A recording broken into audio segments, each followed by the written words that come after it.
Let's see the second chapter of physics, mathematical methods.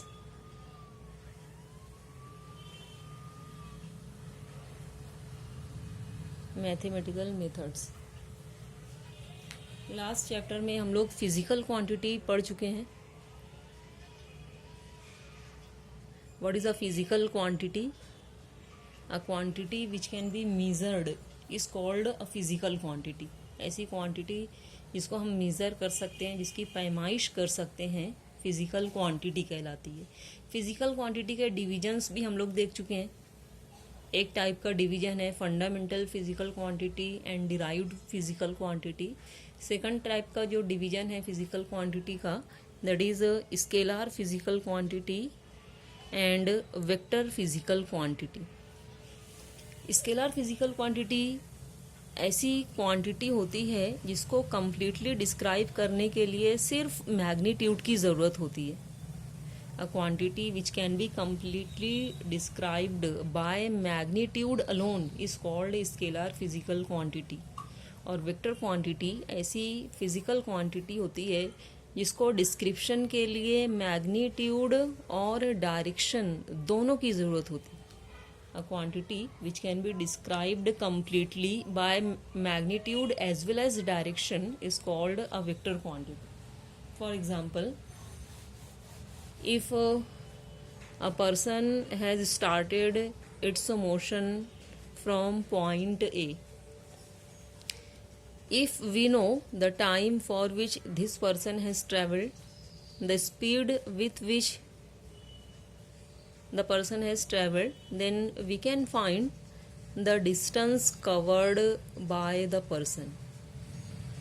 कितने time के लिए ये पर्सन चला, किस स्पीड से चला, अगर ये दोनों चीज़ें मालूम हैं तो उस पर्सन ने कितना डिस्टेंस कवर किया हम मालूम कर सकते हैं बाय द फॉर्मूला।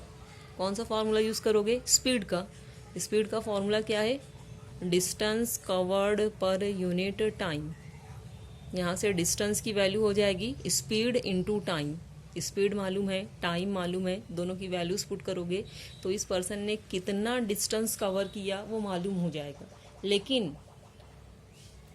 इतने टाइम चलने के बाद वो पर्सन कहाँ पहुँचा, उसका डिस्प्लेसमेंट कितना है ये मालूम नहीं कर सकते, क्योंकि हमें डायरेक्शन नहीं मालूम है। पर्सन किस डायरेक्शन में चला, इस डायरेक्शन में, इस डायरेक्शन में, इस डायरेक्शन में, इस डायरेक्शन में, हमें डायरेक्शन का पता नहीं है। इसलिए हम उस पर्सन की फाइनल पोजीशन, उसका फाइनल लोकेशन मालूम नहीं कर सकते, यानी हम उस पर्सन का डिस्प्लेसमेंट मालूम नहीं कर सकते। जब तक कि हमें डायरेक्शन ऑफ मोशन ना मालूम हो हम डिस्प्लेसमेंट मालूम नहीं कर सकते। It means that displacement is a vector quantity and speed is a scalar quantity. Speed मालूम करने के लिए हमें डायरेक्शन की ज़रूरत नहीं है, इसलिए स्पीड स्केलर क्वांटिटी है। डिस्प्लेसमेंट मालूम करने के लिए मैग्नीट्यूड के साथ डायरेक्शन की भी ज़रूरत है। वेक्टर क्वांटिटीज़ को रिप्रेजेंट करने के लिए एक डायरेक्टेड लाइन सेगमेंट यानी एरो का यूज़ किया जाता है। एरो की लेंथ वेक्टर का मैग्नीट्यूड रिप्रेजेंट करती है, जबकि हेड वेक्टर की डायरेक्शन को रिप्रेजेंट करता है। Now let's C types of vectors.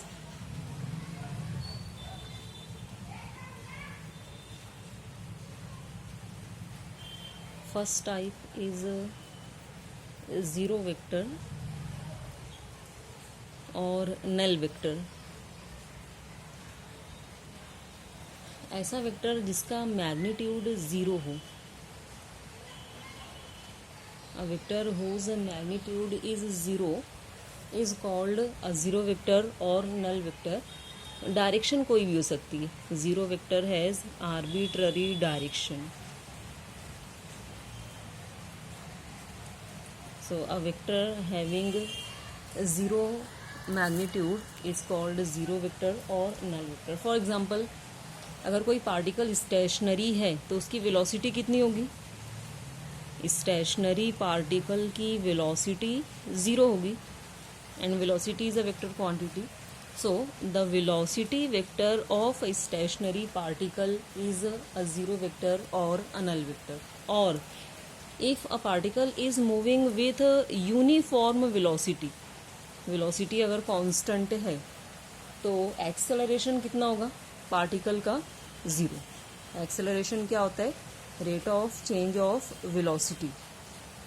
Acceleration rate of change of velocity होता है. और वेलोसिटी अगर कांस्टेंट है तो कांस्टेंट की डेरिवेटिव हमें मालूम है ज़ीरो होती है, यानी एक्सेलरेशन ज़ीरो हो जाएगा.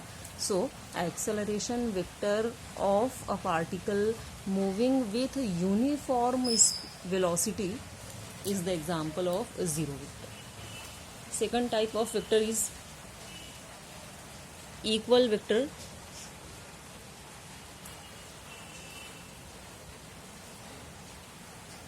Suppose this is a vector A, कोई दूसरा वेक्टर B जिसका मैग्नीट्यूड वेक्टर A के मैग्नीट्यूड के बराबर होगा और जिसकी डायरेक्शन सेम होगी as that of vector A, then this vector B will be called equal vector of vector A. So equal vectors, these are the vectors which are having same magnitude and same direction. A vector having same magnitude and same direction as that of another vector is called equal vector of that vector. तीसरी type है vector की negative vector.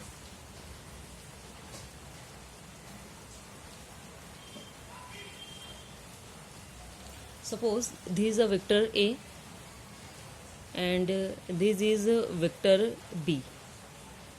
Vector A और vector B के magnitudes same है लेकिन दोनों की directions exactly opposite हैं.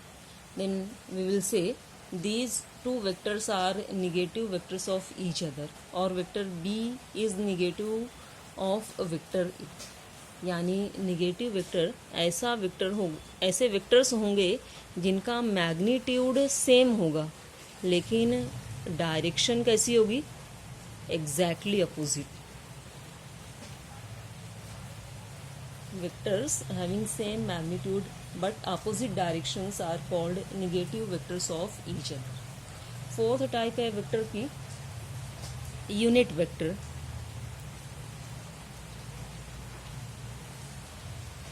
ऐसा वेक्टर जिसका मैग्नीट्यूड यूनिटी हो, वन हो, that vector is called a unit vector.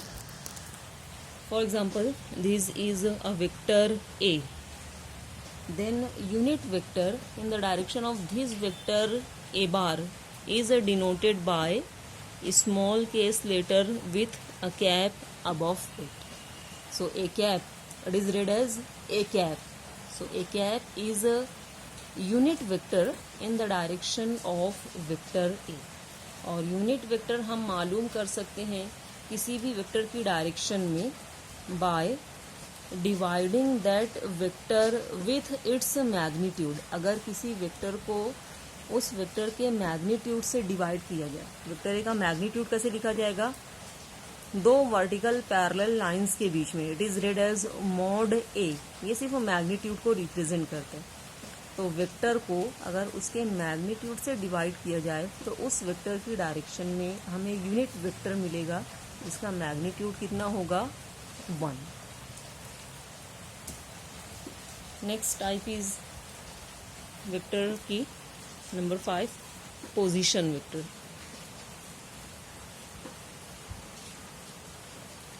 Position vector ये एक पार्टिकल की पोजीशन बताता है at a given point with respect to origin.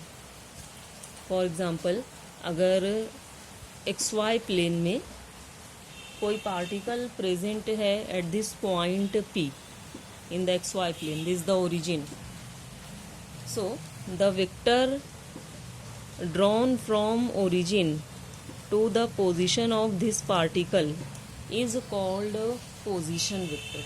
ये position vector OP ये पार्टिकल P की पोजीशन बताता है at point P. So position vector, it gives the position of a particle at a given point with respect to origin. Next vector is a resultant vector.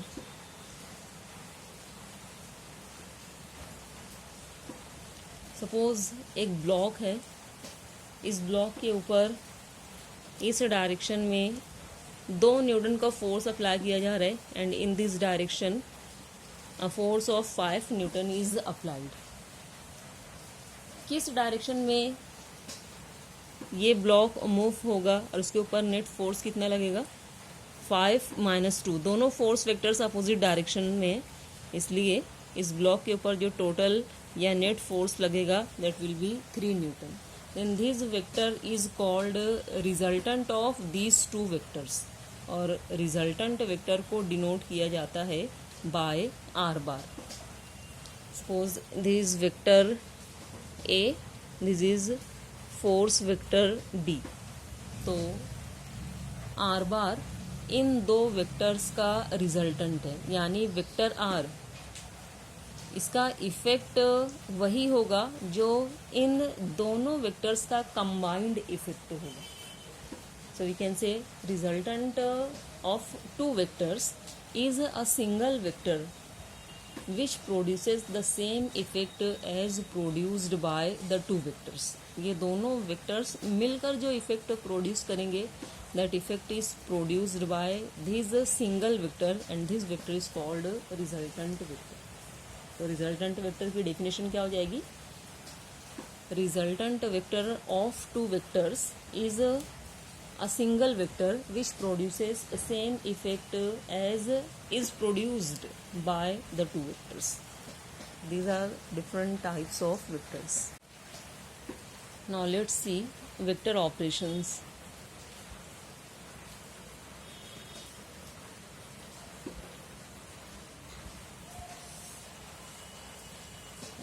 तीन टाइप के operations किए जा सकते हैं on vectors. Addition, second one is subtraction, and the third one is multiplication.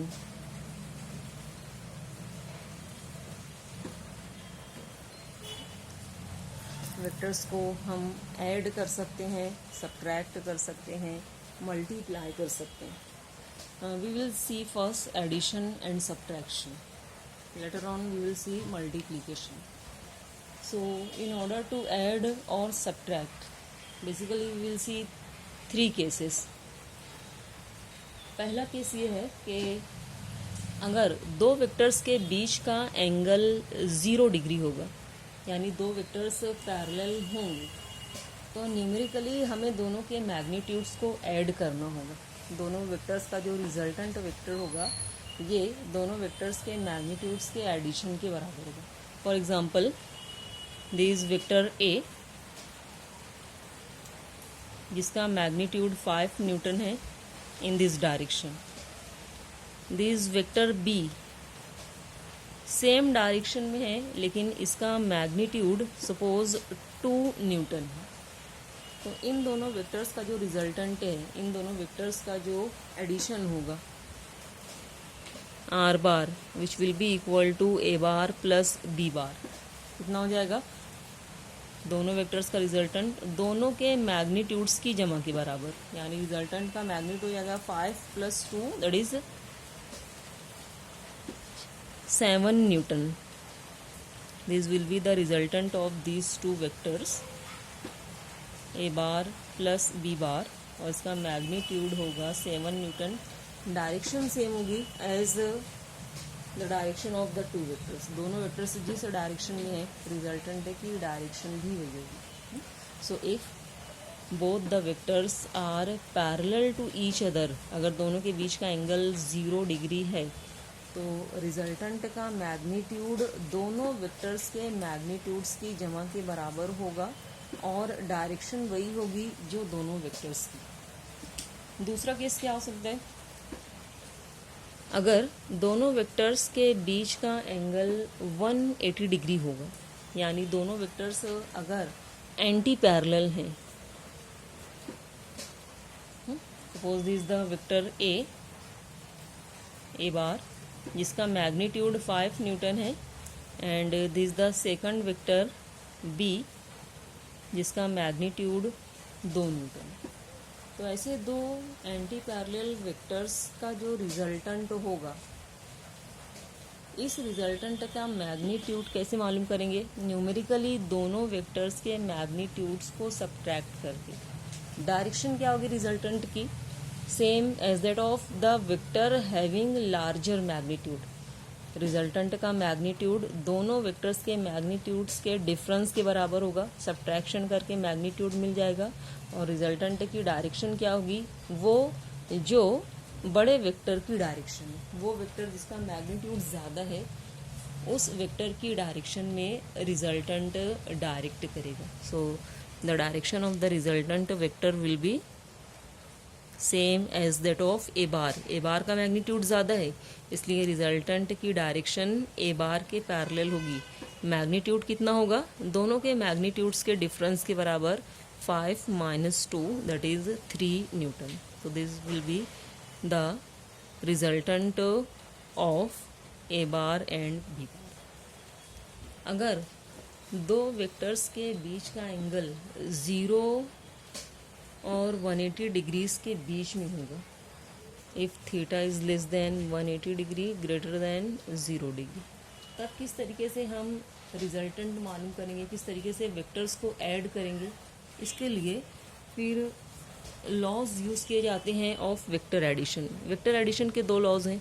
पहला law है triangle law of vector addition और दूसरा लॉ है parallelogram law of vector addition. So we will see first the triangle law of vector addition. Now let's see what is the statement of triangle law.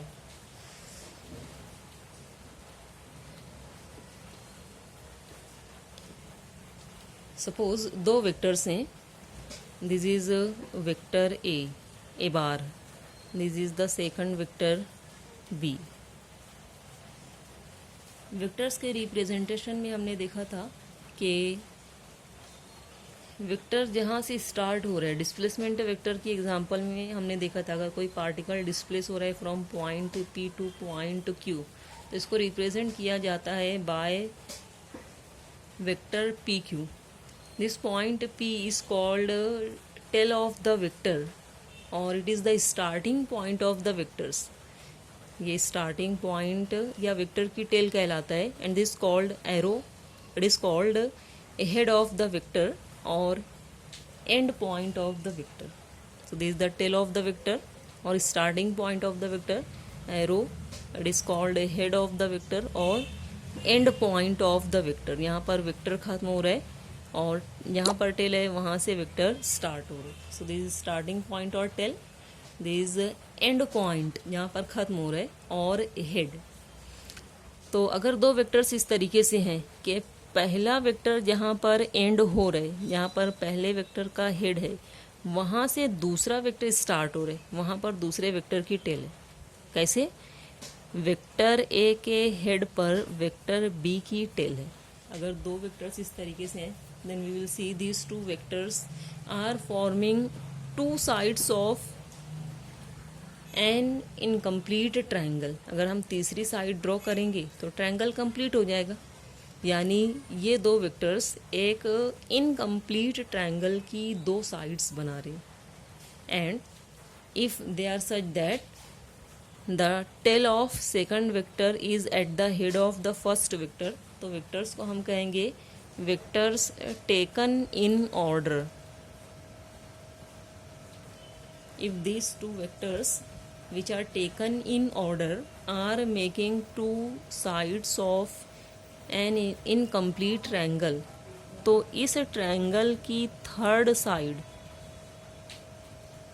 इन दो vectors के resultant को represent करेगी in magnitude and direction in opposite sense.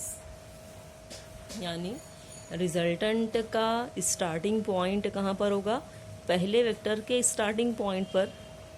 Resultant का and point कहाँ पर होगा, second vector के end point. This the statement of triangle. If two vectors taken in order are representing two sides of an incomplete triangle, then the third side of the triangle represents the resultant of these two vectors in magnitude and direction in opposite sides.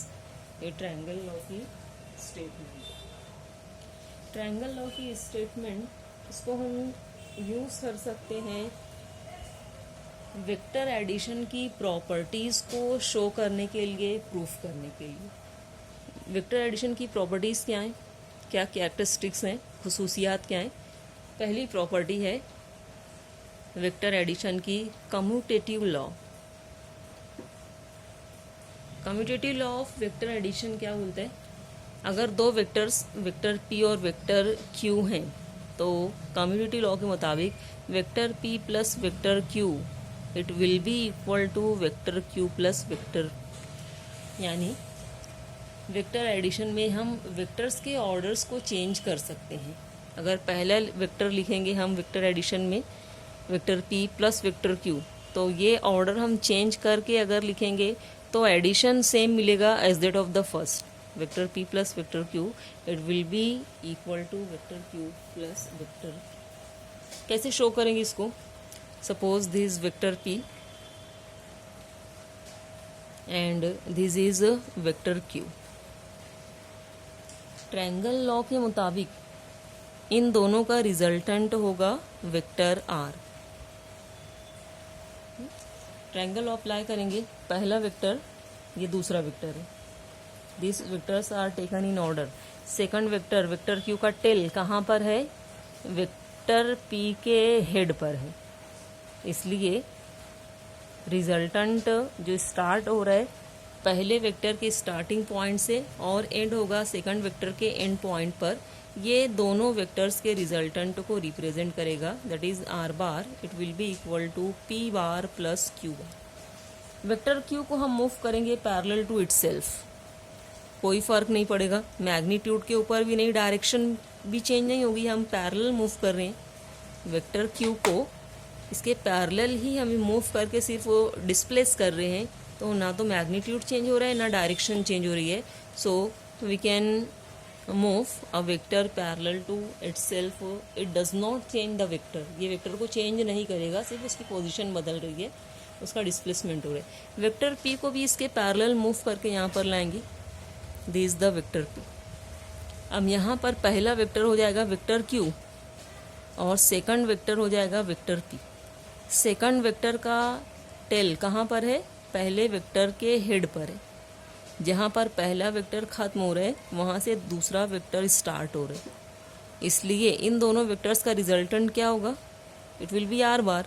Resultant कहाँ से start होगा, जहाँ से पहला vector start हो रहा था। Resultant कहाँ पर एंड हो रहा है, जहाँ पर दूसरा वेक्टर एंड हो रहा है। तो ट्रायंगल लॉ अगर अप्लाई करोगे तो vector Q plus vector P ये आर बार के बराबर होगा। Resultant it will be equal to vector Q plus vector. So from these two equations we can say vector p plus vector q it will be equal to vector q plus vector p. This is the commutative law of vector addition. हम दूसरी property भी triangle law के ज़रिए proof कर सकते हैं, show कर सकते हैं।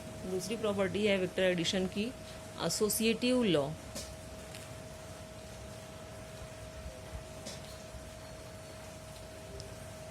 एसोसिएटिव लॉ क्या है वेक्टर एडिशन का, अगर हमारे पास तीन वेक्टर्स हैं, vector A, vector B, vector C, then vector A plus vector B plus vector C it will be equal to vector A plus vector B plus vector C. यानी इन दो vectors के addition का अगर addition लिया जाए with the third vector, then this will be equal to the addition of first vector with the addition of the remaining two vectors. Suppose this is vector P,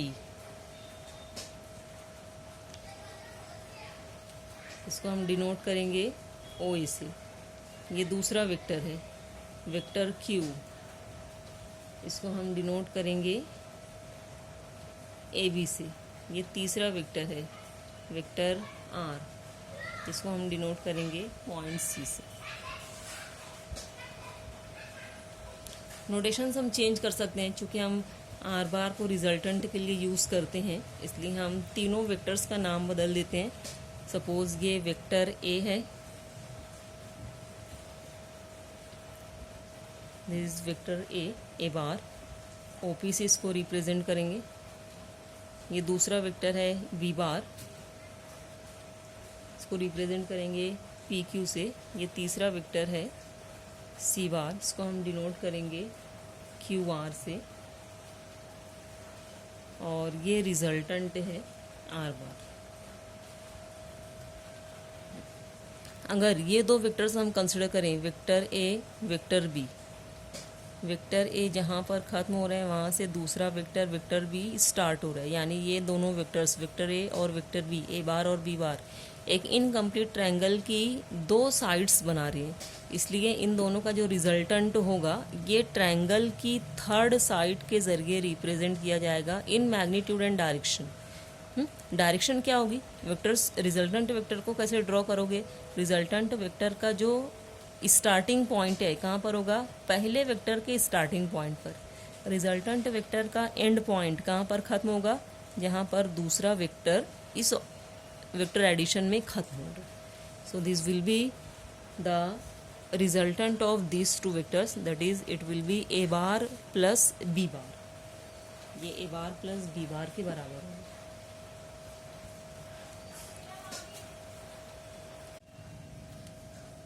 For these two vectors, vector B and vector C, किस तरीके से ये दोनों vectors?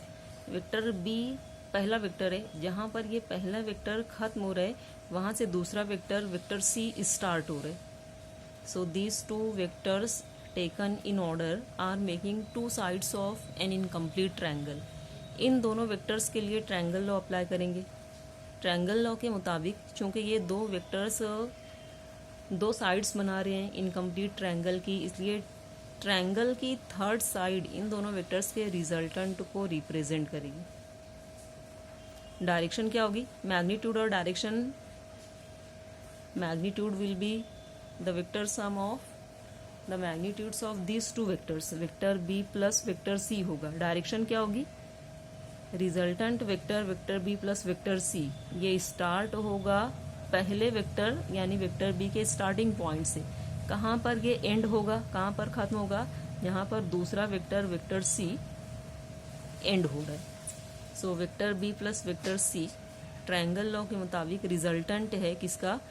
B बार C बार का, और A bar plus B bar resultant है vector A और vector B।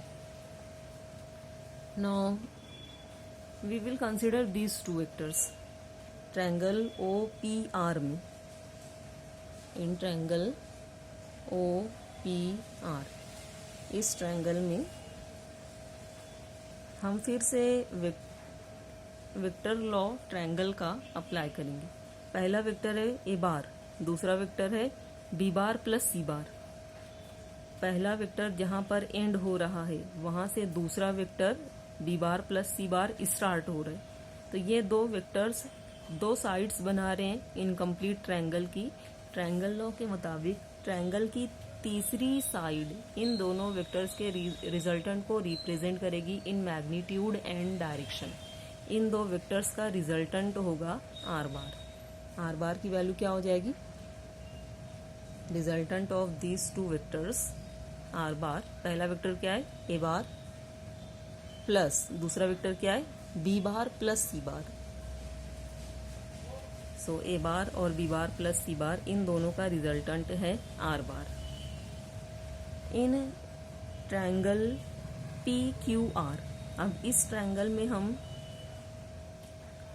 ये दो वेक्टर्स कंसिडर करेंगे। पहला वेक्टर, वेक्टर B, दूसरा vector, vector A bar plus B bar पहला वेक्टर और दूसरा वेक्टर सी बार। अब ट्रायंगल हम कंसिडर करेंगे O Q R, not this one, ये ट्रायंगल नहीं लेंगे, ये बी बार प्लस सी बार है। कौन से ट्रायंगल कंसिडर करेंगे? Triangle O P R, triangle O Q R, ये triangle O Q R, O Q R. इस ट्रायंगल में दो वेक्टर्स कौन कौन से कंसिडर करोगे? पहला vector A bar plus B bar, ये पहला वेक्टर है ए बार प्लस बी बार। दूसरा वेक्टर सी बार। जहां पर पहला vector A bar plus B bar end हो रहे, जहां पर पहला वेक्टर एंड हो रहा है वहां से दूसरा वेक्टर सी बार स्टार्ट हो रहा है। यानी ये दो vectors which are taken in order are making two sides of an incomplete triangle. इसलिए इन दोनों वेक्टर्स का जो रिजल्टेंट होगा ट्रायंगल लॉ के मुताबिक ट्रायंगल की थर्ड साइड रिप्रेजेंट करेगी इन मैग्नीट्यूड एंड डायरेक्शन। और रिजल्टेंट कहाँ से स्टार्ट होगा? जहां से पहला वेक्टर स्टार्ट हो रहा है, ये हमारा पहला वेक्टर है ए बार प्लस बी बार, जहां से ये स्टार्ट हो रहे हैं वहां से रिजल्टेंट स्टार्ट होगा। रिजल्टेंट कहाँ पर एंड होगा? जहां पर दूसरा वेक्टर सी बार एंड हो रहा है। सो रिजल्टेंट इन दो वेक्टर्स का ए बार प्लस बी बार और सी बार इज आर बार। तो आर बार की वैल्यू हो जाएगी इक्वल टू, पहला वेक्टर क्या है? A bar plus B bar plus दूसरा वेक्टर सी बार। दोनों इक्वेशंस को इक्वेट कर लेंगे, we will get A bar plus B bar plus C bar equal to A bar plus B bar plus C bar. ये associative law है, इसको हम triangle law के जरिए वेरीफाई कर सकते हैं।